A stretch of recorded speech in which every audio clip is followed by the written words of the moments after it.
We start Bismillah, Alhamdulillah, wa salatu wa salamu ala Rasulillah wa ala alihi wa sahbihi wa sallam. First of all, when it comes to some of the Islamic rulings to do with the fasting, and what a person must abstain from, or what breaks a person's fast and what doesn't break a person's fast.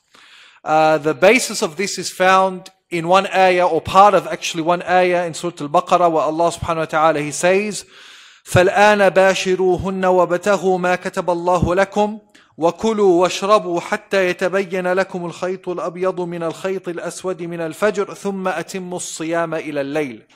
So from this verse, Allah subhanahu wa ta'ala says, then go forth and indulge with your wives and seek what Allah has prescribed for you, and eat and drink until حتى يتبين لكم الخيط الأبيض من الخيط الأسود من الفجر, until the white string is apparent from the black string of Al-Fajr, and complete your fasting until the night.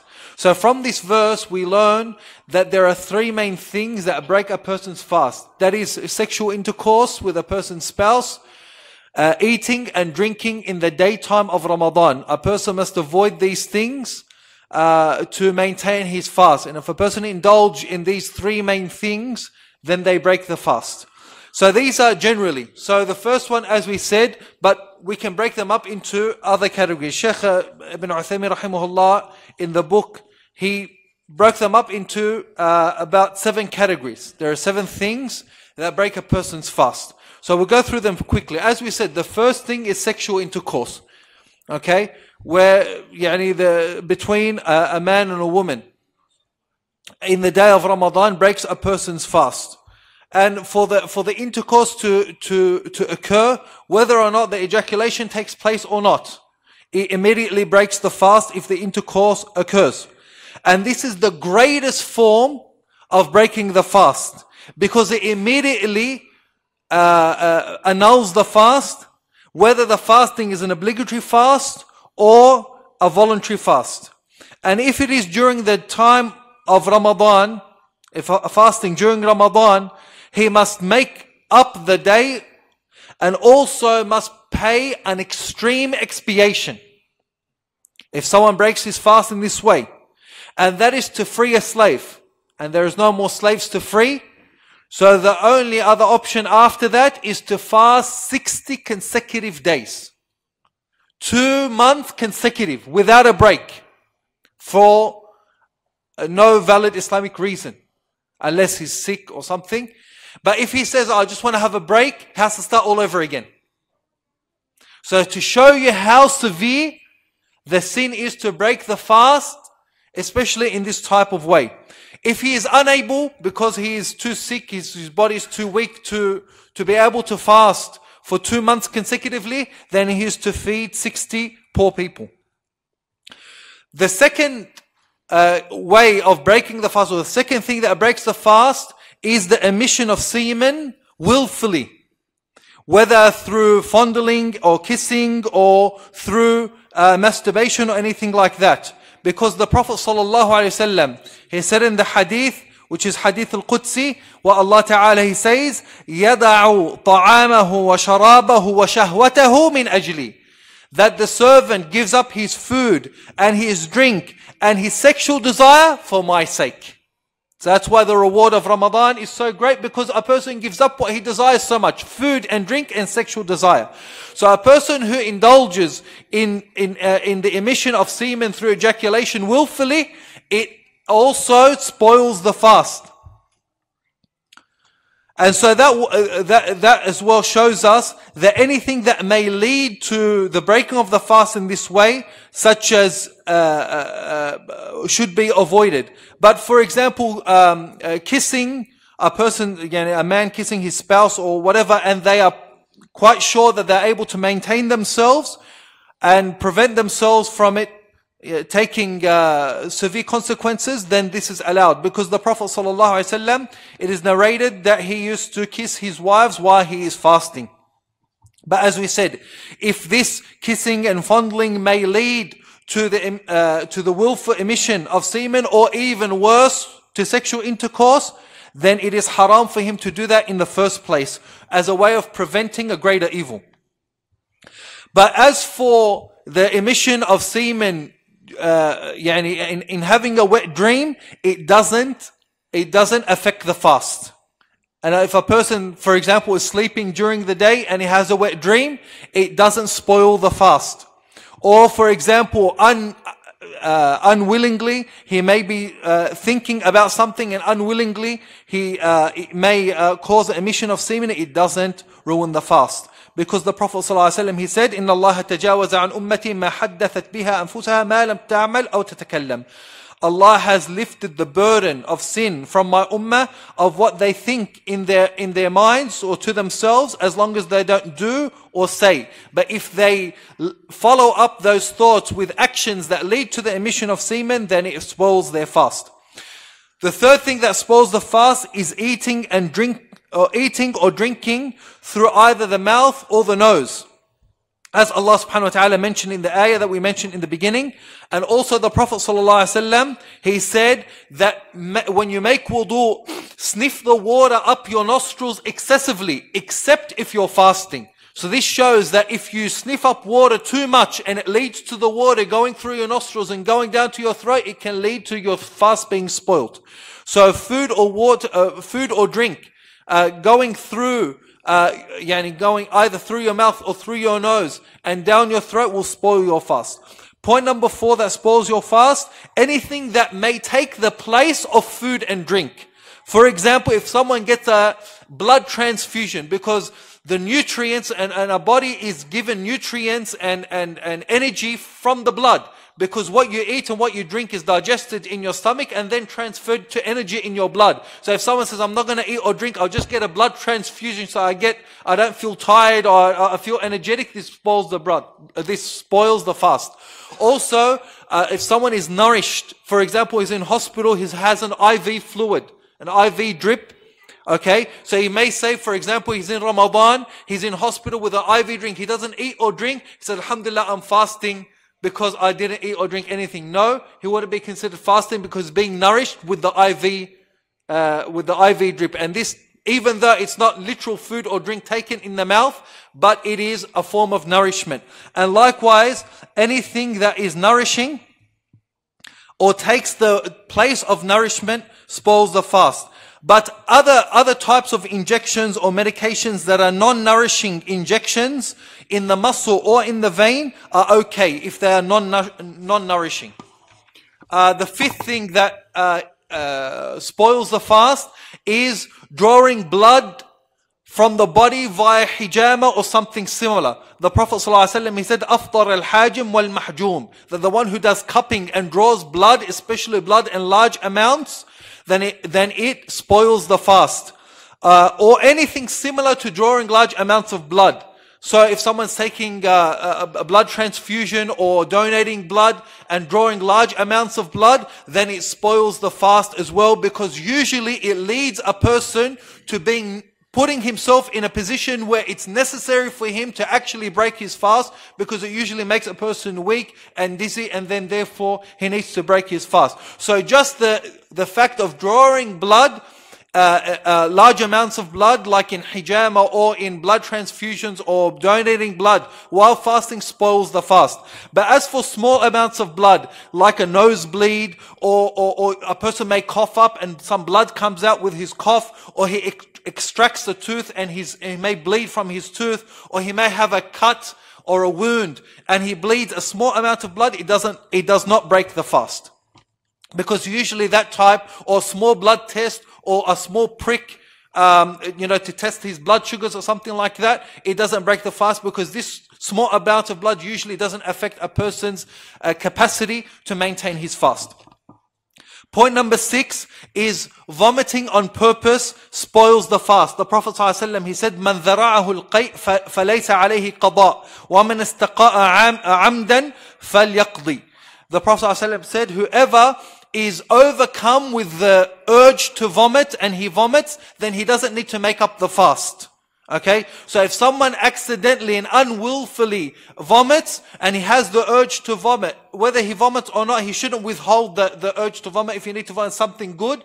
Okay, but you didn't do that on purpose by smelling something foul so that you vomit on purpose, or putting your hand down your throat, whatever means that you purposely try to vomit, then this will spoil the fast. If you purposely vomit, but vomiting without unintentionally, without taking the means to bring about that, it doesn't break the fast. Point number 7, and finally, and this is specific only to women, is the passing or the release of menstrual or postnatal bleeding. The passing of menstrual bleeding or postnatal bleeding immediately invalidates the fast. So if a woman, she's fasting and then she gets her menstrual cycle begins, her fasting ceases. And even if that's only a few moments before Maghrib, it may be a little bit frustrating. A sister, she's fasting all day and then just a few moments before Maghrib, she gets her menstrual cycle. That day is not counted for her. If she feels the pains and the movements of the blood in her abdomen, but the blood does not come out, her fasting is still valid. Only when the blood comes out, the fast is broken.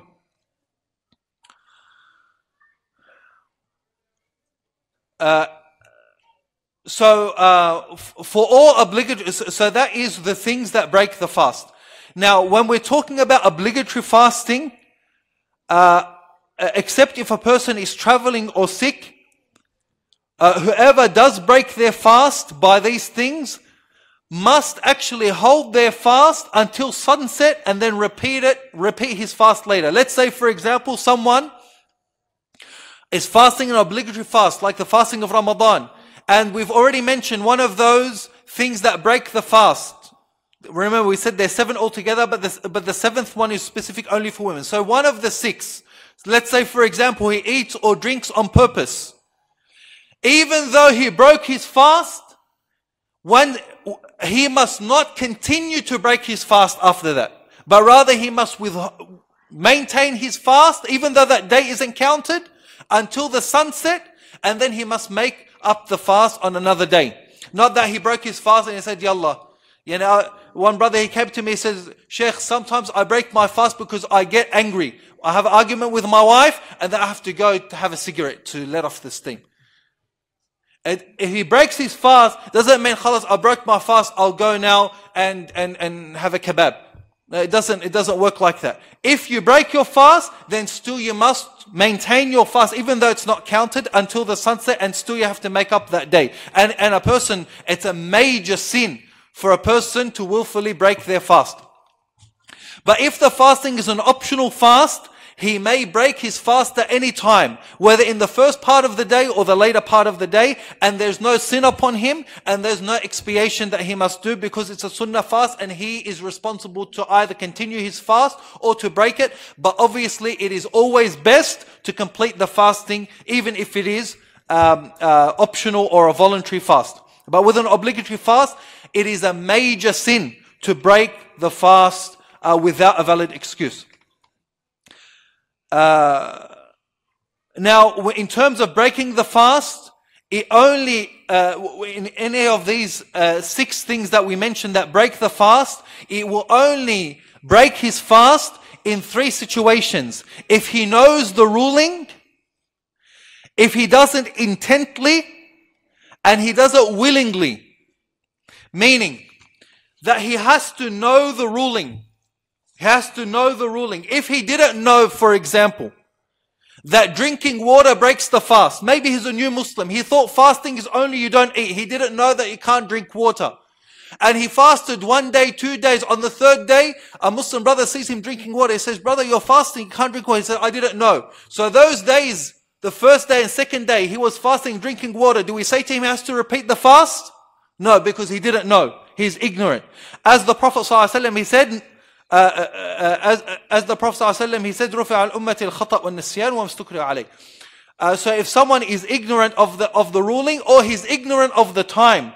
A person, he wakes up thinking it's sahur time, he's eating, and then he realizes it's actually fajr time. So he ate during the time of the time he should have been fasting, if he was ignorant, then it doesn't count as if he's breaking his fast because he was ignorant of the time.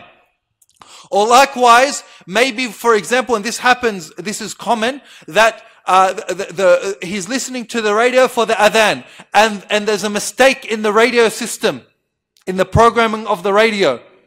Inshallah, it doesn't happen much with Al-Bayan radio, but it can happen, and it has happened with other radio stations I've heard it, and inshallah it doesn't happen with Al-Bayan. Anyway, let's say that there is a glitch, and the adhan is called 5 minutes before the time, and you're sitting at home, you think that it's time for Maghrib, and you eat. And then they say, sorry brothers and sisters, there was a mistake, stop eating. The adhan is in another 5 minutes. So does that mean that your fasting is ruined? No, because you broke your fast without knowledge, ignorantly. So the fast is still valid. And there is proof for that without getting into the details, just quickly. The second condition is that it must not be accidental. If a person breaks his fast accidentally, then his fasting is still valid and there is no need to make it up. Whether it's an obligatory fast or a voluntary fast. The Prophet ﷺ, he said, مَنْ نَسِيَ وَهُوَ صَائِمٌ فَأَكَلَ أَوْ شَرِبَ فَلْيُتِمَّ صَوْمَهُ فَإِنَّمَا أَطْعَمَهُ اللَّهُ وَسَقَاهُ. The Prophet ﷺ said, whoever forgets while he is fasting and he eats or he drinks, then he should continue fasting, for verily Allah has fed him and Allah has given him drink. Okay, so if a person forgets and he starts to eat or drink and then he remembers, he doesn't finish off his burger, he must stop immediately, spit out what is in his mouth, whatever's gone down, khalas. Remember we said you can't force vomit, because if you force vomit, it breaks your fast. So whatever he's already eaten and swallowed, Allah has given him food and given him drink. But if you see someone eating and drinking, then you say, MashaAllah, Allah blessed him, Allah gave him food. No, you have to as well advise him, because Allah says, وَتَعَاوَنُوا عَلَى الْبِرِّ وَالتَّقْوَى وَلَا تَعَاوَنُوا عَلَى الْإِثْمِ وَالْعُدْوَانِ. The third condition is that it must be, that if a person breaks his fast, it only is considered a breaking of the fast if he does it willingly, not that he's forced to. A person can be forced to break their fast, yes. And we see that in recent times for our Muslim brothers in what's called East Turkmenistan, in a region in China where they are subjugating many of the Muslims and they're forcing them to break their fast in Ramadan as a way of degradation and humiliating them, to get them, just to humiliate them for the practice of their religion. Okay, so let's say that they are forced to break their fast. Is their fast considered invalidated and they have to make up their fast? If a person is forced to break his fast, then his fasting is actually still valid. Because Allah subhanahu wa ta'ala has made the faith valid for the one who is forced to commit disbelief. Allah ta'ala says, إِلَّا مَنْ أُكْرِهَ وَقَلْبُهُ مُطْمَئِنٌ بِالْإِيمَانِ, except for the one who is forced, but his heart is steadfast upon faith. And the Prophet ﷺ, he said, إِنَّ اللَّهَ تَجَاوَزَ عَنْ أُمَّتِي الْخَطَأْ وَالنَّسْيَانَ وَمَا اسْتُكْرِهُ عَلَيْهِ. That Allah has lifted the burden of blame of my ummah by mistake or forgetfulness or what they have been forced to do under duress. And this happened as well, not only in these days, but it happened in the previous history in Spain, in Andalusia, when the Spaniards took over Spain, and something called the Spanish Inquisition. They forced the Muslims to break their fast as to prove that they were no longer practicing Islam. And the scholars, they said, if a man forces himself on his wife and has sexual intercourse with her and she was refusing that, then she doesn't break her fast because she was forced into the act and there is no sin upon her. Okay. Where is my notes? Okay, last thing. Things that do not break the fast. This is the last point. The Sheikh, he mentions about 8 points, things that don't break the fast, that are commonly people think that they break the fast. Wearing kuhul, which is like an eyeliner from ithmid, made from an ithmid plant, which is worn on the eyes by men. And it can be worn by women, but not outside of their house, because it is a form of beautification. And usually it's worn before a person sleeps, and it has some medicinal benefits. So kuhul or even eye drops if a person puts it in his eye, even though he may feel the taste of it in the back of his throat, it doesn't break the fast. Because there are narrations that the Prophet ﷺ commanded wearing, encouraged wearing the eyeliner and this sort of medication applied to the eye, and he made no exemption of that when a person is fasting. Also similar to that is putting eardrops. Even though sometimes a person may feel the taste of it in the back of his throat, it doesn't break the fast. Medicine applied to a wound. So a person may have a wound and put, for example, iodine solution, the dawa ahmar we call it in the Lebanese people. Okay, even though sometimes a person thinks that maybe it'll mix in his blood and maybe it will be a form of nutrition, or sometimes there's some medicines you apply it to your body and you can actually taste it. It doesn't break the fast because it's not food, nor is it used for the purpose of nutrition. As well, especially for the sisters who are cooking food, tasting food but not swallowing the food. So tasting the food only when necessary. So not your husband comes and all of a sudden now he wants to taste the food. It's not allowed. Only the one who is necessary, and only when they see it fit. So not all the time, only when they see it fit and necessary to taste the food, but not swallowing and spitting it out afterwards. Smelling perfumes or incense. So just incidentally smelling perfume or incense. Not that you go over the incense and you swallow, or you stand over the pot that's cooking, mashallah, the stew, and you stand over the cooking pot and you smell it in. This shouldn't be done. Some scholars considered that as a form of breaking the fast. Others did not consider it. But anyway, it should be avoided. Point number 6, rinsing the mouth and the nose in wudu. You have some people that, they want to be extra careful and don't even rinse their mouth or their nose. It's not from the sunnah to do. We should still rinse our mouth and nose in wudu. But as the Prophet ﷺ, he said that don't sniff the water, what? Excessively. We still sniff the water, but not excessively. As well, brushing the teeth with the siwak, with the toothstick. And this is allowed to be done when a person is fasting at any time of the day, whether in the early part of the day or the late part of the day. As is narrated by the Prophet, one of the companions, he said, رَأَيْتُ النَّبِيَّ صلى الله عليه وسلم مَا لَا أُحْصِي يَتَسَوَّكْ وَهُوَ صَائِمٌ. One of the companions, he said, I saw the Messenger sallallahu alaihi wasallam a number of times that I can't even count, that he used to brush his teeth with the siwak while he is fasting. So the Prophet ﷺ used to do that a lot. He couldn't even remember how many times he did it. So many times.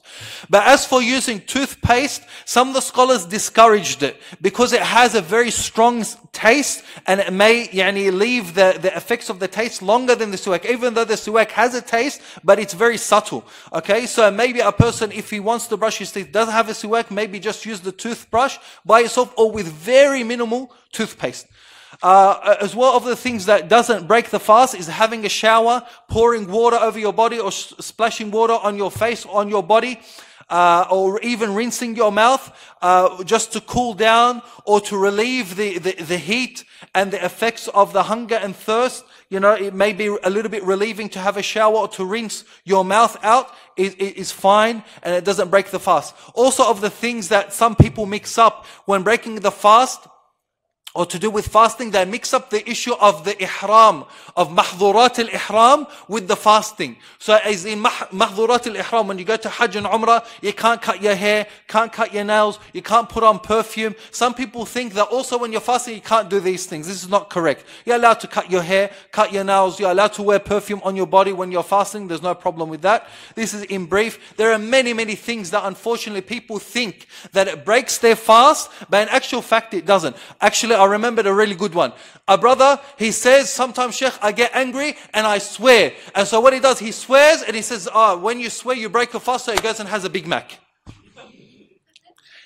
Yes, that a person, he shouldn't get angry. He shouldn't swear. As the Prophet ﷺ, he said, whoever doesn't leave foul speech and foul action, then there's no need for him to give up his food. But it's to show that you should avoid such a thing. And you reduce the reward of your fasting when you indulge in false speech and false action. Doesn't mean that literally your fasting is broken, then you can go have a meal after that. No, it doesn't mean that. Doesn't mean that your fasting is invalidated from a fiqh perspective or from an Islamic ruling perspective. Yes, these things should be avoided, but it doesn't technically invalidate your fast. So there's a lot of things. It's very important, and in this very quick, I've gone over my 15-minute limit.